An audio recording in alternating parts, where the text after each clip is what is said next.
So ayan na, yun po. May bago po tayong update sa mga kasong kinakaharap ngayon ng Rappler. Talagang painit po ng painit. O actually, ang pinaka-harsh na caption ay ginamit ng Net25.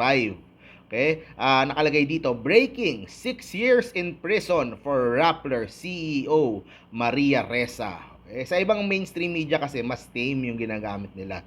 So, basahin po natin yung news. Tinanggihan ng Court of Appeals ang apela ni na Rappler CEO Maria Ressa at ang dating researcher nito na si Reynaldo Santos Jr. sa kasong cyber libel. Hinatulan sina Ressa at Santos ng hanggang 6 na taon na pagkakabilanggo. So yun po ang binalita ng Net25.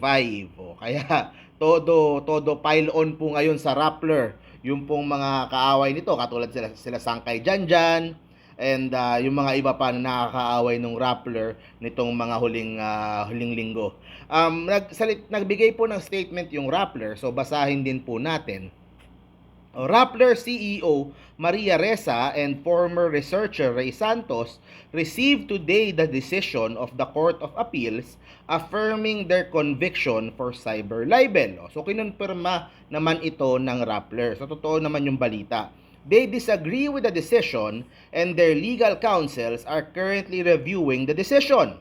Both will avail of all legal remedies available to them, including elevating the decision to the Supreme Court for review. So baka itaas nila sa Supreme Court. Layo, ang haba.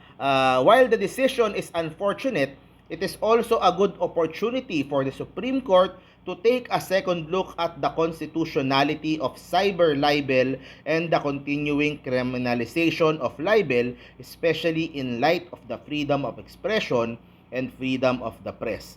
The decision weakens the ability of journalists to hold power to account. We call on our media colleagues, our community, and other advocates of a free and independent press to be vocal and vigilant now more than ever. This is not just about Maria Ressa or Rappler. This is ultimately, what is ultimately at stake is our democracy. Grabe, pati democracy. Whose strength rests on a media that is not threatened by the state nor intimidated by forces out to silence critical voices. So, ito, ginatungan naman itong Rappler ni Sangkay Janjan. Basahin ko na din sa inyo yung pong comment nitong si Sangkay Janjan. Himas rehas, kami daw mga vlogger ang fake news pero CEO ng Rappler ang may cyber libel.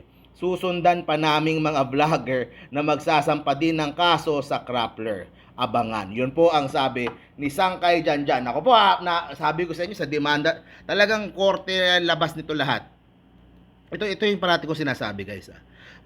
Marami sa kakampings, maingay social media, mayabang, talagang nakikipag-away, pero pagdating na dito sa mga demandahan na, pagdating na sa mga legal na issues na, kapag may mga kasamahan na silang kinasuhan, nawawala na bigla.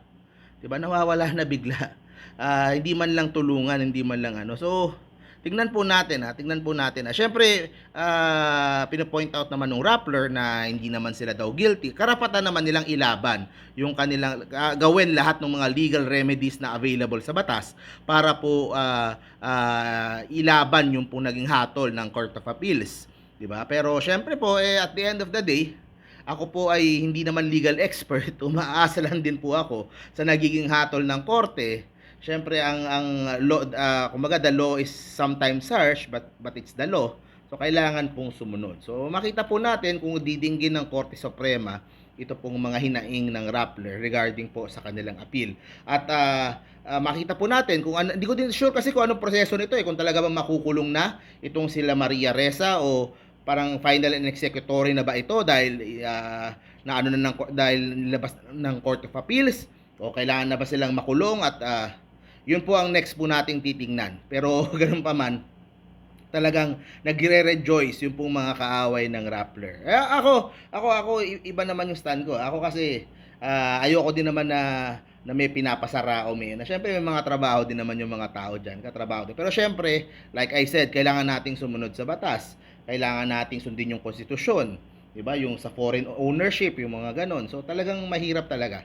Hindi naman talaga madali yung trabaho ng Rappler na lumalabas kasi parang sila yung boses ng oposisyon eh.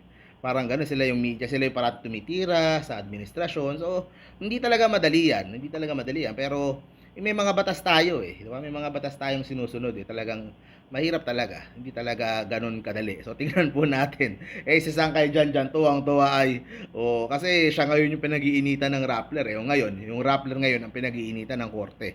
So tingnan po natin kung ano po yung magiging sagot po dito ng Rappler, kung lalo ba nilang tututukan itong kanilang mga kaaway na vloggers o we will just have to wait and see at kung talaga bang matutuluyan na makukulong itong si Maria Ressa. Naku po. Talagang napakalaking balita niyan, di ba? Kung sakaling mailagay na behind bars itong si CEO ng Rappler. So, yun po. Yan po ang latest update po natin. Ang daming kaganapan eh kasi nasa basketball ako kanina. Kauuwi ko lang. Ngayon pa lang ako nagsisimula mag-react sa mga balita ngayong araw. Of course, si President Bongbong Marcos nagka-COVID. We wish him all the best. I-report din natin yan kasi parang tinatawanan pa ng mga ibang kababayan natin. Pangit naman yun. So, see you po sa next video po natin. Stay safe po parate. Bye-bye guys.